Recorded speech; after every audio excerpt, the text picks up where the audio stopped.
Você com certeza já escutou alguém falar: a minha mente não para, está muito agitada. Não é muito comum?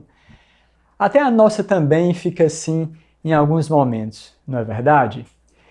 Então, gente, no vídeo de hoje nós vamos fazer um resumão para que a gente possa entender bem, primeiro, o funcionamento da nossa mente, como que ela trabalha, como que ela opera. Segundo, as práticas que podem ajudar a acalmar, práticas simples. E terceiro, ajustar o nosso modo de operação para que a gente possa procurar manter a mente e a vida mais calma. Você está querendo ficar com a mente um pouco mais tranquila, de um jeito simples, que você pode conseguir na sua casa com os recursos que você tem hoje? Então fica com a gente.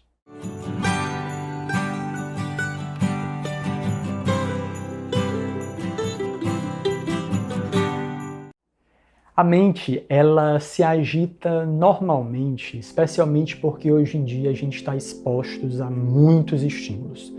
Muitos deles são positivos porque nos trazem criatividade, nos ajuda a pensar em várias possibilidades para a vida, mas a maioria deles atualmente são negativos porque levam a gente a tender a controlar o futuro, nos faz se identificar com muitos cenários da vida que disparam aquela ansiedade negativa, não é? E, sem dúvida, também tem problemas inesperados, né? Imagina como essa pandemia é emocionalmente tão devastadora para cada um de nós. Eu vou te dar um exemplo para você entender o que é a nossa mente. Imagina que você vai passear com duas crianças em um shopping ou em um parque bem legal aí da sua cidade. Você certamente já sabe que vai precisar colocar limites nessas crianças. Se você deixar as crianças decidirem o que é que querem fazer, vai ser muito ruim para você. Você vai terminar o dia exausto, né? Você vai estourar o seu cartão de crédito e até para elas, a curto prazo, elas não vão nem lembrar de se alimentar direito, vão passar o dia sem comer. E a longo prazo, com que valores essas crianças vão crescer sem terem um limite para o prazer que elas buscam? A mente é assim como essas duas crianças em busca de prazer, em busca dos seus próprios desejos.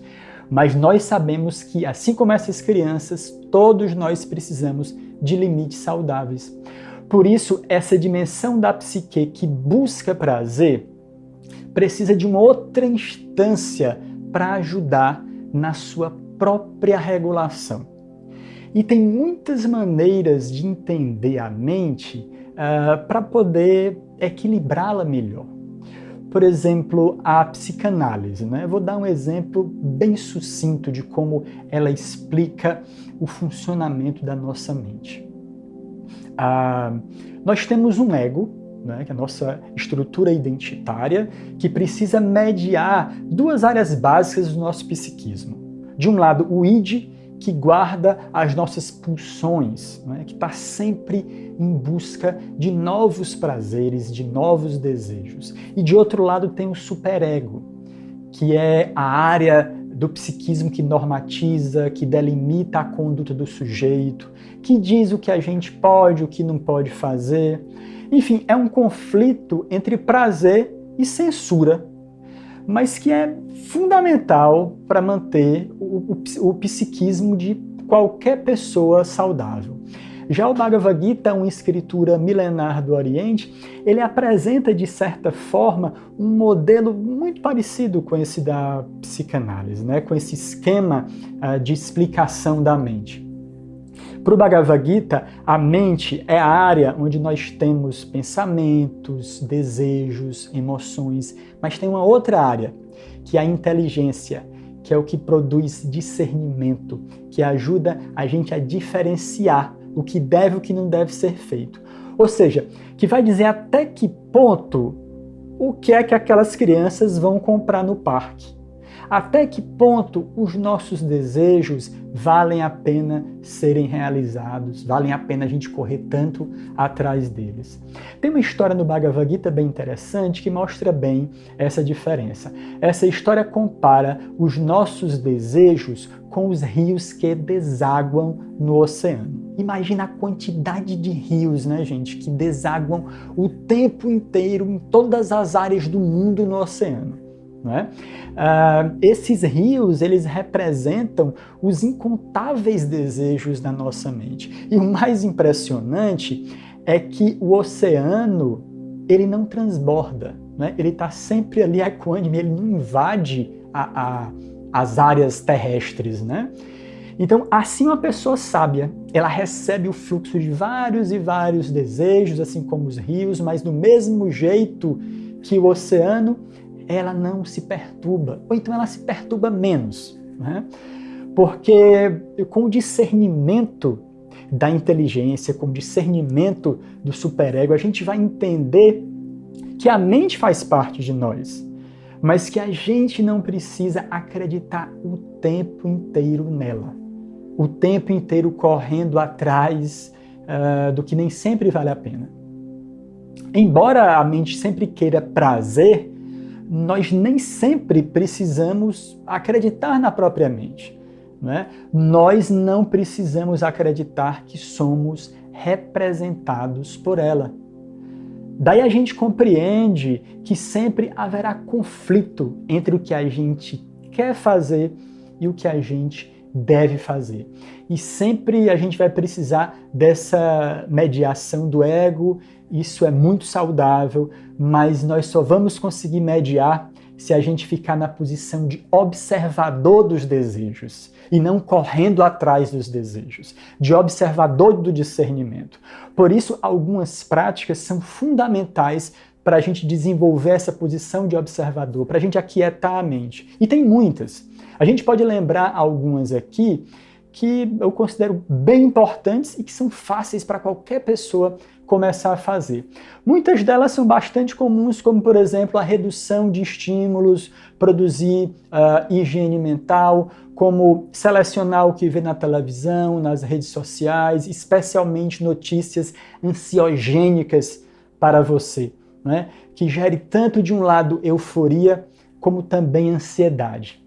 Outro ponto importante é refletir sobre o meu desejo, sobre a minha postura frente aos valores culturais dessa sociedade que eu vivo e que me movimenta tanto, que me estimula tanto. Esses desejos são meus ou eu estou embarcando em modismos, não é? Importante também dar tempo para uma vida simples. Lembra de como é a vida das pessoas que moram no campo, né? Elas têm tempo para conversar, para interagir, para se sentirem conectadas. Algumas estatísticas mostram que vários povos de maior longevidade do mundo, né, que vivem muito tempo, como de alguns vilarejos da Grécia ou da Itália, além deles terem uma dieta leve, consumindo azeite, etc., eles trabalham bem fisicamente, e não só mentalmente, e destinam várias horas do seu dia lá no final do expediente para conversar com os amigos, para, jogar a conversa fora, né? E tem outras práticas muito importantes que produzem um centramento no momento presente, que reduzem o excesso da nossa tendência à racionalização e planejamento, né, que absorve demais a gente. Então, por isso é importante a gente aumentar a percepção das nossas sensações livres, da nossa contemplação gratuita da realidade. Nem tudo que a gente vê, nem tudo que a gente sente precisa ser racionalizado e transformado em desejo, em meta, em expectativa, né? Vou dar alguns exemplos. A gente pode fazer tarefas domésticas ou tarefas triviais focadas nelas, em atenção plena, comer saboreando os alimentos, sem pensar no próximo compromisso, sem ficar planejando o futuro, remoendo o passado. Pode parecer simples, né? Mas no dia a dia pode também ser difícil também, a gente compreende, porque a gente se acostumou a uma vida que nos acelera, que falsamente nos faz crer que o excesso de racionalização melhora o nosso desempenho. E isso é um grande blefe. Na maioria das vezes é justamente o contrário. Pensar demais, racionalizar demais, atrapalha a nossa vida. Mas a gente pode começar com pequenos ajustes e com conhecimento aplicado. Tem também atividades consagradas pela ciência, que você pode se aventurar em práticas como yoga e meditação. Cada uma tem várias modalidades, com certeza você pode encontrar uma que vai se ajustar certinho com você. Pesquise, escolha uma, dependendo do seu grau de ansiedade mental no momento, dos seus gostos. Elas vão poder ser muito efetivas. Essas práticas de atenção plenas, elas comprovadamente interferem nas nossas ondas cerebrais e trazem inúmeros benefícios para o nosso bem-estar. Algumas pessoas poderiam perguntar, ok, no lugar de meditar, que tal relaxar, que tal ir fazer algum lazer, ou dormir, praticar algum exercício, viajar, etc. Olha, isso tudo aí é ótimo, né? E é o que a maioria de nós gostaria de fazer nas férias para desestressar, para aliviar as tensões, não é verdade? Mas normalmente, o que nós fazemos para desopilar desestressa a gente. Mas logo depois a gente volta para o mesmo ciclo. Isso porque a gente dorme e acorda a mesma pessoa. É por isso que a gente precisa de práticas que ajudem a interferir, a mudar o nosso modo de ser. Dormir, viajar, não muda o nosso mindset, a nossa estrutura de seguir a vida. Nós continuamos envolvidos no ciclo estressor e desestressor. Então, por que continuar com a vida assim, sempre no limite, né? Então, dormir e lazer é super legal, mas não resolve. Relaxa, mas não transforma a gente. Precisa de um pouco mais de disciplina, de buscar transformar, né? Buscar um desejo de mudança para uma versão melhor de você. No começo, todas essas práticas que eu falei acima, elas vão agir como um remédio, meio que como um medicamento, sabe? Que no começo a gente não quer tomar, mas para que a gente possa se transformar mesmo, elas aos poucos vão mudando o nosso modo de operação. Então, gente, se a gente já sabe mais ou menos como a mente funciona, se a gente já compreende algumas práticas simples que podem aliviar essa agitação mental, é fundamental, então, a gente se indagar o para quê dessa vida, né? O propósito da vida que a gente leva. A vida, ela naturalmente vai produzir, como a gente já falou, muita agitação, muito desejo, e a gente às vezes usa muitas desculpas, não é, para ficar trabalhando demais. Porque eu quero o melhor para os meus filhos. Mas você já perguntou para eles, sinceramente, se eles querem um pouco mais e mais do seu dinheiro, ou tempo, ou atenção? Você já perguntou para você mesmo que legado que você quer deixar aqui no mundo? Normalmente, quem tem a mente agitada está muito antenado com a realidade e vai buscar sempre desculpas para continuar nesse modo de operação. E assim vai procurar controlar as diferentes variáveis da vida. E aí tem gente que fala, eu vou mudar, eu vou deixar a vida me levar. Mas vai deixar a vida levar para onde? A vida vai levar uma pessoa dessa forma exatamente de acordo com o modo que ela já se construiu, de acordo com o modo que ela é, e não de acordo com o modo que ela precisa mudar, que ela precisa aliviar as tensões. A tendência, a gente deixa a vida me levar, mas a tendência é a gente voltar para o ciclo estressor depois das férias, do feriadão.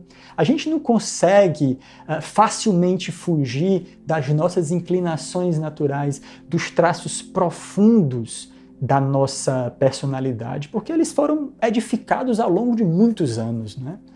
Então, para se libertar desse modo de operação que nos sufoca de alguma forma, a gente precisa de liberdade, né? de uma liberdade verdadeira.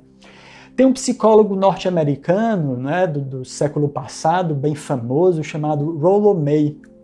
Ele tem um livro que eu super recomendo, chamado Liberdade e Destino. Ele diz que liberdade para a gente fazer o que a gente quer é fácil. A gente vai ter a liberdade para fazer.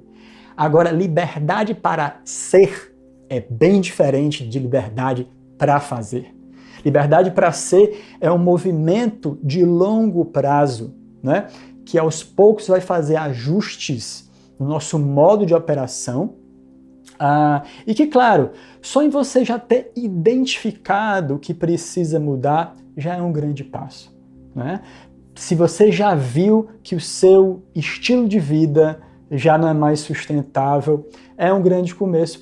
E é fundamental, voltando para esse ponto, você exercitar a função de observador da mente, dos desejos.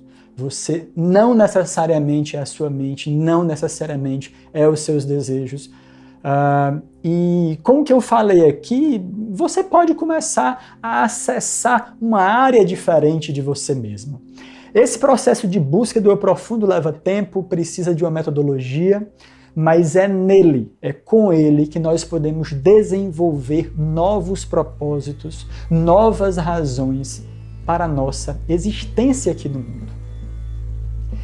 E vamos ser bem sinceros, né? Se eu tenho gratidão, se eu tenho satisfação com o que eu já possuo, com o que eu já sou profundamente, então para que a mente precisa ficar tão agitada?